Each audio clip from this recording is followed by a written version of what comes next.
hear me out there? Is it good? Okay.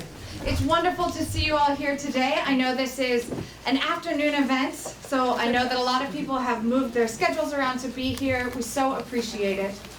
A quick blurb about our next event before I introduce today's author. We hope that you'll join us tomorrow night at 7 as we celebrate the life of breast cancer activist Barbara Brenner by discussing the new book, So Much to Be Done. Panelists will include Susie Lampert, Barbara Brenner's life partner. For more information about upcoming events, you can check out the flyer on your seat or at our events table, or visit our events calendar at booksinc.net. This is a wonderful time, opportunity, shall we say, to turn your cell phones on silent. Well done. I wondered what that opportunity was. Today's author is a Pulitzer Prize winning poet, environmentalist, Zen Buddhist, and educator. Born in San Francisco, his avid interest in Asian cultures influenced his studies at Reed College, Indiana State University, and UC Berkeley, go Bears, where he learned Japanese and Chinese and later taught as a professor of English. In 1956, he boarded a freighter to Kyoto, Japan, and began traveling the world. His writing style is clear and simple, influenced by environmental concerns, Zen Buddhism, Japanese haiku, and Chinese verse. Over his career, he has written more than 20 books of poetry and prose, including the Pulitzer Prize-winning Turtle Island and his 1992 collection, Known Nature, which was a National Book Award finalist. His latest book, The Great Clod, Notes and Memoirs on Nature and History in East Asia, is a collection of essays that turn from being memoirs of travel to prolonged considerations of art, culture, natural history, and religion. Please give a warm welcome to Gary Snyder.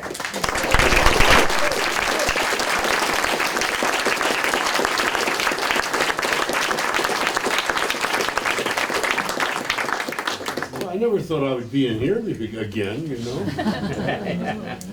I used to come here when it was called Black Oak.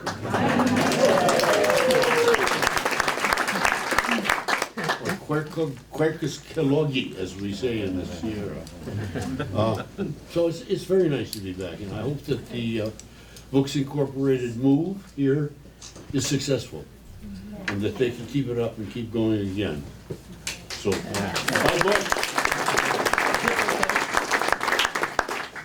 but Kindle is okay too sometimes. So I'm not really doing a reading this afternoon. I'm really just some introductory selections from The Great Clod, some discussion of it. I'll take some questions and answers. A reading goes for an hour and a half. A book signing, like this is what this is, you know, we can do prose and talk and interact for half an hour or so. Then I gotta sign books and then I gotta go. I hope you understand. Yeah. Thanks for getting away from your job. I know you all have employment. Yeah. Or is everybody retired? Like you? So The Great Clod,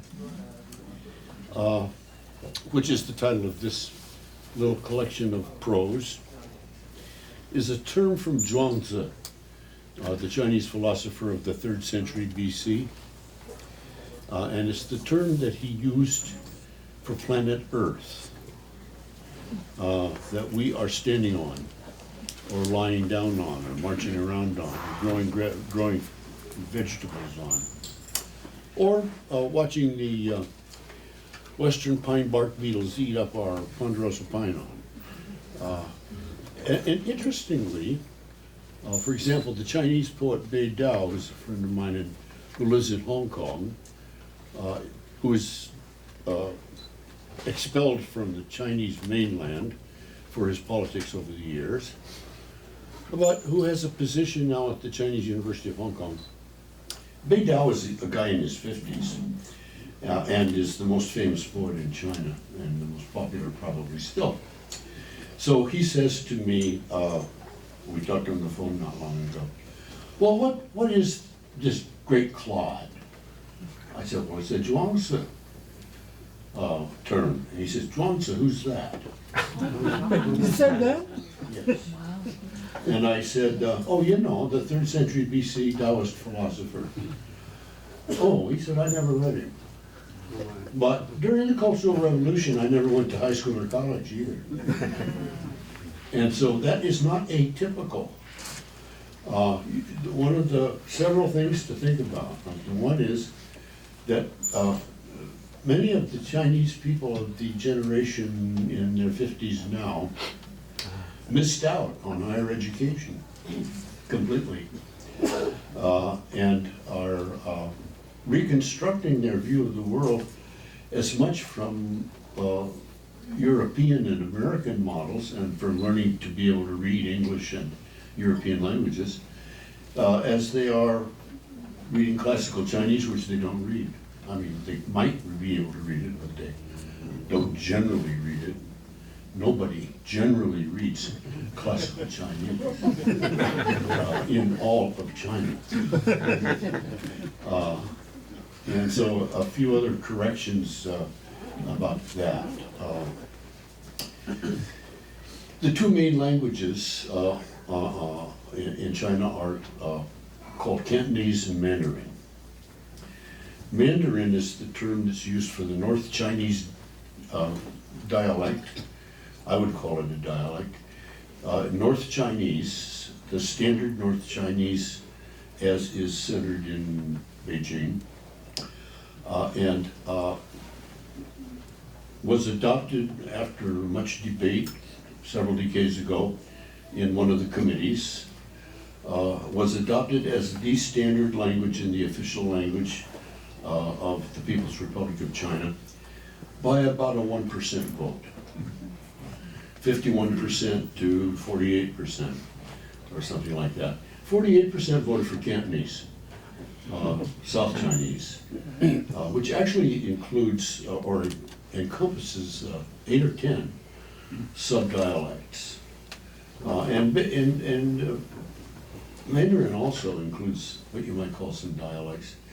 But there is some error in taking Mandarin to mean, as it was originally used, the language, the speech, the writing of the elite class. Mandarin is commonly used to mean like rulers, administrators, the top Chinese class. That's where it came from originally, and was as used by the Portuguese.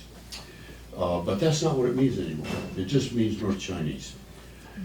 So being able to and the pronunciation of classical Chinese, which would include poetry, you know, right up until the 18th and 19th century even, and classical Chinese philosophy or histories, vast number of printed books already in existence for centuries, is not legible really to most of the populace, and only a small proportion of the populace is even literate. Even though you may be under the illusion that China is all full of rich middle-class people who speak English, that's not really the case. China is 1 billion people, and it has a huge quantity of poverty. And that has to be, have to shake down our sense of what China is to get to that point. The Chinese diaspora is in Cantonese. And the Cantonese language, or languages, are spoken in the Chinese restaurants of the world.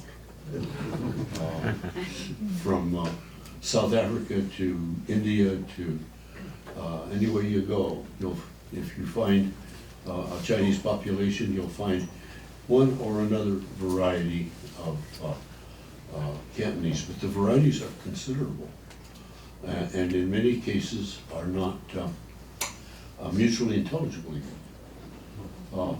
Maxine Hong Kingston, whose work you probably know, and I were on the same trip to China one time in 1988, flew into Canton, Guangzhou, and she had been looking forward to being able to speak in her language all through North China. Of course, nobody understood her in North China, so she spoke English, which they all understand.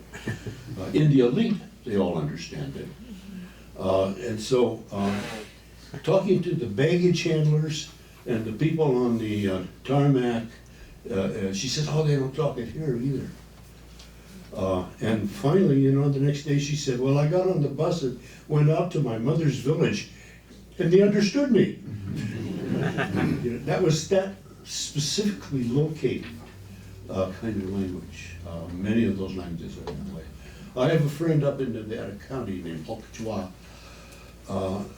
and I don't know what his backstory is, but he speaks a variety of Cantonese as he learned growing up in Borneo, which has a large Chinese population. And you'll find little populations like that all over. So be aware, you know. And then all of this is included in what I call, and what many of us call East Asia, as distinguished from Southeast Asia or South Asia. East Asia, to make it convenient, is the cultures that were touched by the use of the written Chinese character, were touched by the Confucian texts, and by some Buddhist texts, and are still extant and in relationship to each other. That is China, but it's also Korea, it's Japan, it's Taiwan, it's Vietnam as well. The Chinese language was used for administrative purposes, Chinese writing, in Vietnam up to a couple hundred years ago. And then they adopted this Romanization that was done by a Catholic priest, which is a very neat Romanization. And handles, I think it's 7 or 8 tones too, that is included in the graphics of the Romanization. So now the final little part of this, getting all that straight, is Taiwan. Taiwan speaks its own language. It is properly called Min, but the Chinese themselves often just refer to it as Hokkaido. And it is a variety of the South Chinese group of languages. And it came along from the mainland 500 or 600 years ago when people on their own initiative sailed across from Fujian province, which is directly across from Taiwan, to get away from the whatever central government was there, and to start agriculture and to start community life on the on the western side of Taiwan, which is very good for agriculture. There was already an Aboriginal or indigenous population in Taiwan at that time that is generally figured in terms of 9 different groups, 9 different tribal groupings. And there was a lot of intermarriage, and there was a lot of sporadic warfare. And the Aboriginal indigenous population of Taiwan is still there, but they backed up into the mountains pretty much. And they learned several different languages, including English and Japanese, as well as Taiwanese, and so you don't hear much about them. But there were some Aboriginal pilots flying for the Japanese in World War II.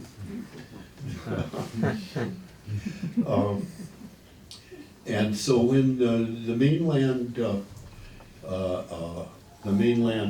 Kuomintang, Chiang Kai-shek, military army, all dumped itself into Taipei right after World War II to get away, soon after World War II, to get away from the Chinese communist advance into Beijing.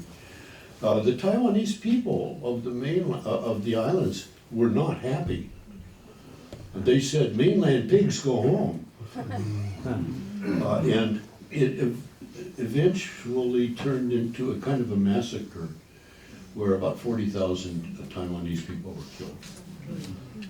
And then the Kuomintang government followed up on that with outlawing any newspaper or any written description of what had taken place at all with threat of imprisonment or execution.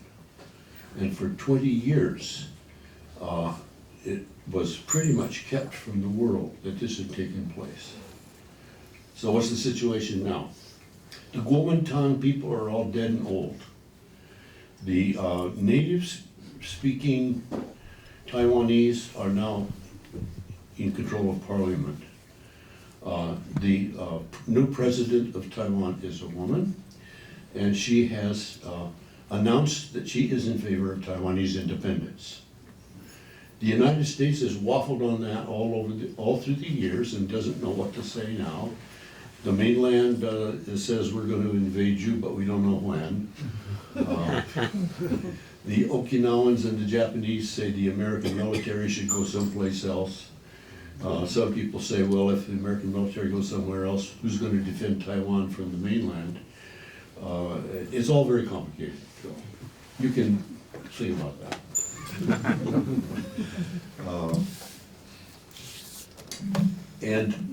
My particular part in this story is that I first became extremely interested in the possibilities of what the Chinese civilization could teach us when I was an undergraduate, when I was in high school. My initial interest in Buddhism, Taoism, was quite simple. It was ethical. It was not self-improvement.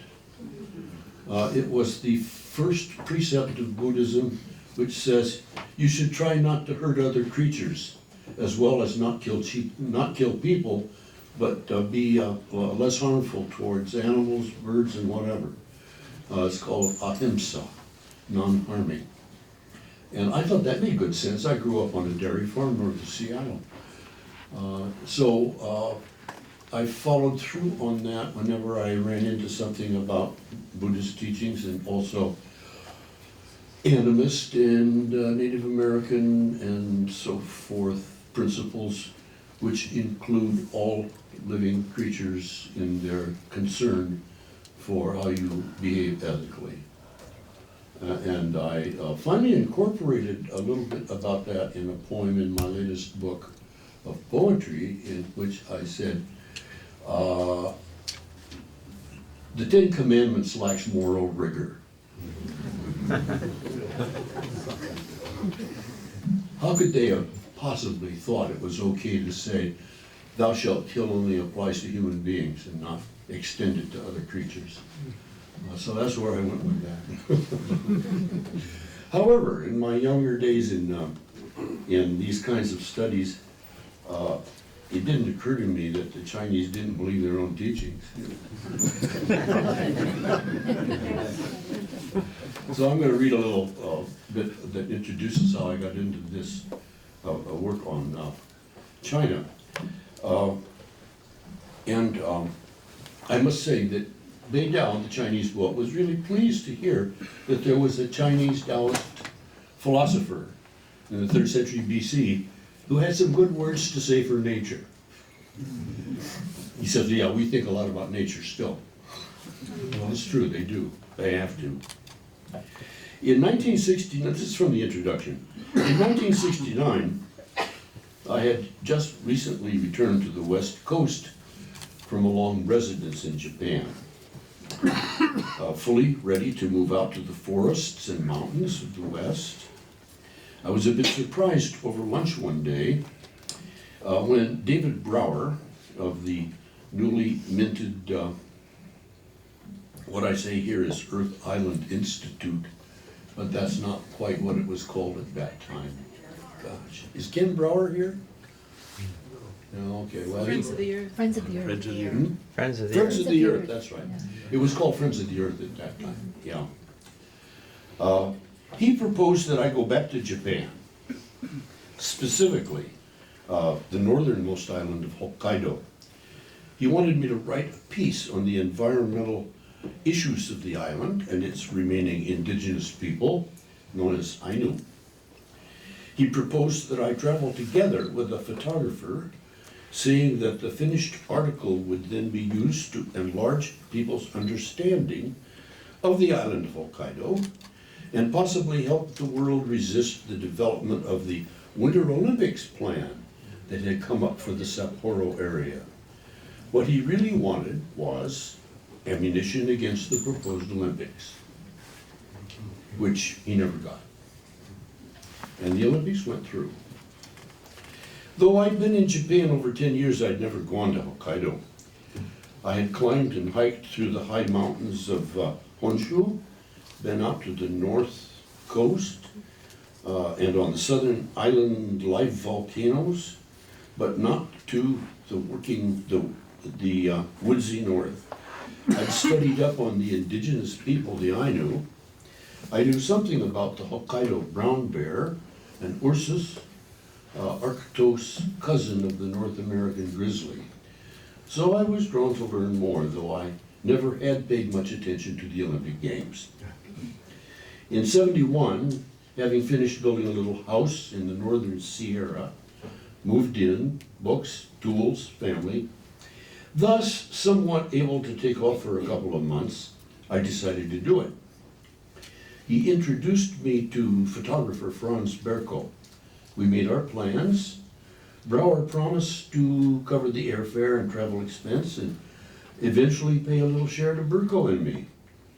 So once back in the Sierra, I went to work putting up an extra winter of firewood, other useful chores, pored over maps, located a copy of Kindaichi's volume on Ainu oral literature, and tracked down brown bear stories, my own particular fascination.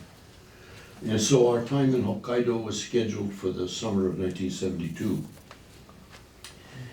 First in June of 1972, I went to the UN Conference on the Environment in Stockholm, courtesy of Stuart Brand and the Whole Earth Catalog, which sent a number of people, paid to send a number of people to that conference. And then went directly on from Europe to Tokyo, where I rendezvoused with Berko. We got ourselves up to Sapporo by train, rented a Mitsubishi four-wheel drive SUV and headed out into the interior. But this collection is not the story of time in Hokkaido. That comes later. Berko took a quantity of photos. We hiked a lot, and in mid-August returned to North America. Months went by, and then years, but I was never able to herd my information and ideas into a coherent account, and the hoped-for article was never written. Yeah, I was a disappointment to Brouwer and Berko, both, and I was new to the practice of prose writing, and I imagined myself able to accomplish large things. And I also came to think that to write something about Hokkaido, I would have to have a better grasp on Japan and Japanese environmental history. And for that, I would have to study what had happened over the previous 2,500 years in China. But there was not very much then on Chinese environmental history. In fact, some people had never heard of such a thing. I searched libraries in Northern California, ordered up articles by mail as best I could, and then went over to China in the 1980s at the invitation of the Chinese Writers Union, and met a bunch of writers and artists in 1984. I made several more trips to Japan. I learned my way around the farming, fishing, and carpentry of the counterculture kids in Japan.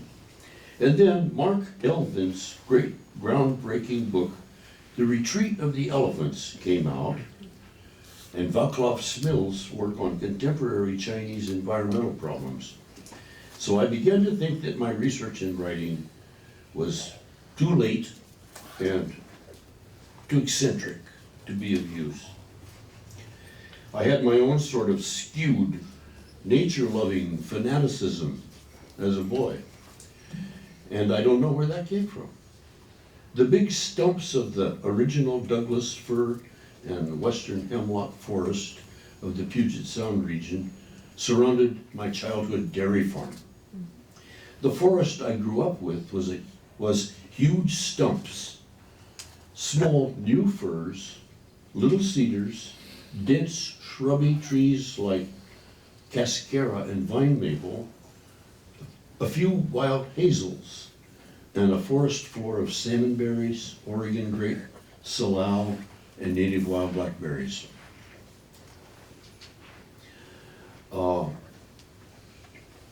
So, now where do I get here? I was exposed to East Asian paintings at the Seattle Art Museum, and a little bit later I came across Confucius and Lao Tzu writings, and then Zhuangzi as well. And we were also reading the Homeric epics and all that kind of thing at the same time, the Greek drama and so forth. I remember distinctly the time it came to me that perhaps China and Japan were fully developed, high, humanistic civilizations that had made peace with nature. I didn't let go of that idea for years.